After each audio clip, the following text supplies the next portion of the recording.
ఇది అధికారికంగా చెప్పినటువంటి లోకేష్ బాబు గారి మాట ఇది.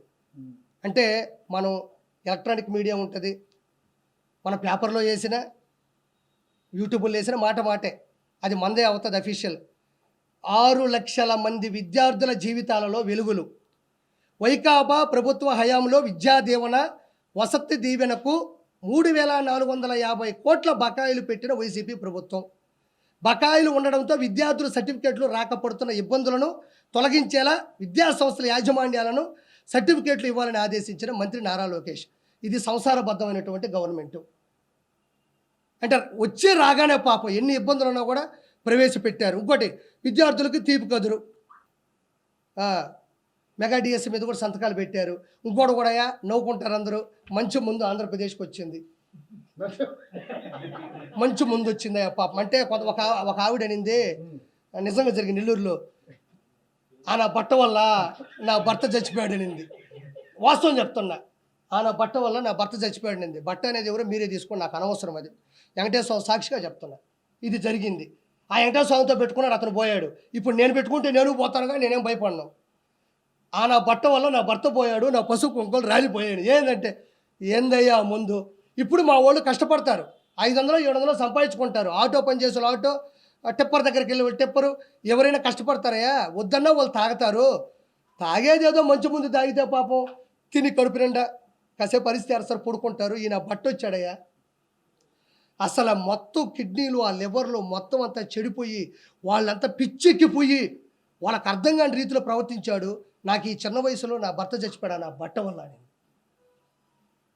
ఈరోజు భగవంతుడి దయ వల్ల మంచి ముందు. అంటే ప్రతి కల్చర్లో ఇది ఒక భాగం. జగన్మోహన్ రెడ్డి లాగా నేను సంపూర్ణ మద్యపాన నిషేధం చేస్తా అని చెప్పి అందరికీ ఎడ్డిమడ్డి మందు పోసే పాపం వాళ్ళని నాశనం చేయలే. చెప్పినారు, మంచి ముందు తీసుకొస్తున్నారు. ఈరోజు బ్రహ్మాండంగా కింగ్ఫిషర్ బీర్ వచ్చింది, రాయల్ ఛాలెంజ్ వచ్చింది, మంచిగా బ్రాండ్లు వచ్చినాయి దేవుడి దయ వల్ల. అంటే మరి దేవుడి దగ్గరికి వెళ్ళకుండా దేవుడి దయ వల్ల మంచి బ్రాండ్లు వచ్చినాయి. కాబట్టి ప్రక్షాళన మొదలైంది. మంచి విధి విధానాలు కూడా అక్కడ మొదలైపోయినాయి. మర్చిపోయినా మా రవి అన్న మంచి, థ్యాంక్ యూ సో మచ్. ఈరోజు రెండు విషయాలు చెప్తాను అన్నయ్య. 2 విషయాలు గొప్ప ఏంటంటే, జగన్మోహన్ రెడ్డికి కడుపు నిండా అన్నం తిన్నా ఒప్పదు, జగన్మోహన్ రెడ్డికి మంచి ఇల్లు ఉన్నా ఒప్పదు.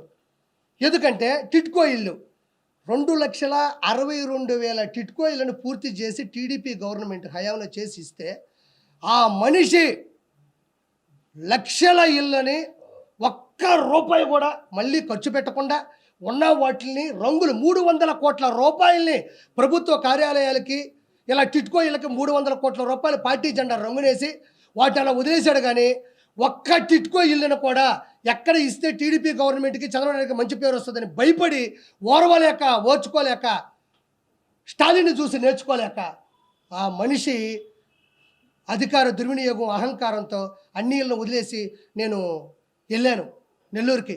చూస్తే మీకు నమ్మరన్నా, కళ్ళల్లో నీళ్ళు తిరిగిపోయినాయి.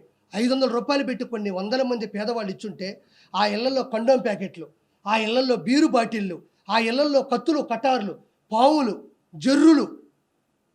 అంటే వైఎస్ఆర్సీపీకి దౌర్జన్యానికి, రౌడీజాలకి అడ్డాలుగా వాడుకున్నారు తప్ప టిట్కో ఇళ్ళని ఒక్కరికి కూడా ఇచ్చిన పాపం లేదు.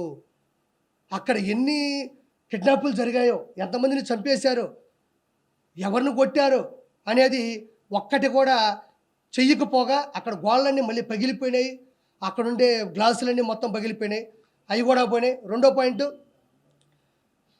అన్న రవీణ చెప్పినట్టు అన్నా క్యాంటీన్లు కొన్ని వందల క్యాంటీన్ని పట్టణంలో పెడితే, కొన్ని వందల క్యాంటీన్ని పట్టణాల్లో పెడితే వాటిని ఉన్న పొలంగా, అంటే పేదవాడు 5 రూపాయలకి మంచి భోజనం, టిఫిను, రాత్రి అన్నం.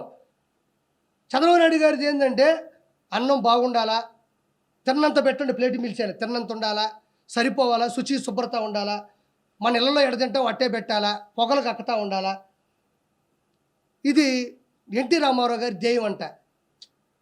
ఏ పేదవాడు మంచి భోజనం లేకుండా కడుపు ఆకలితో చచ్చిపోకూడదన్న ధ్యేయంతో పుడితే అన్నిటిని పగలగొట్టి, అన్నిటిని విసిరేసి సచివాలయాలుగా, బరిలు కొట్టాలుగా, కొన్ని మళ్ళీ వైఎస్ఆర్సీపీ అడ్డాలుగా, కొన్ని కూల్చివేత చేసి ఈరోజు అన్నా క్యాంటీన్లు మొత్తం కొన్ని 100 కోట్ల రూపాయలని దుర్వినియోగం చేశాడు. అక్కడేమో లక్షల కోట్లు టిట్కో ఇల్లు డబ్బులు నాశనం చేశాడు. ఇప్పుడు మళ్ళీ చెప్పిన వెంటనే చిత్తూరులో మన జగన్మోహన్ నాయుడు, జగన్ అంటే ఆ జగన్ కాదయ్యా, ఇతను మంచోడే, నా స్నేహితుడే, జగన్మోహన్ నాయుడు అని చిత్తూరు ఎమ్మెల్యేగా గెలిచాడు భారీ మెజార్టీతో, విజయానందరెడ్డి మీద, గంజాయి మీద గెలిచాడు, గంజాయి విజయానందరెడ్డి మీద. అతను ఓపెన్ చేశాడు, మంచి భోజనం మంచి టిఫిన్ పెడుతున్నాడు.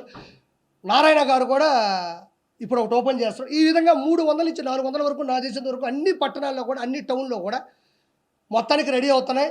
మొత్తానికి ప్రక్షాళన జరిగింది, మొత్తానికి మంచి గవర్నమెంట్ వచ్చింది.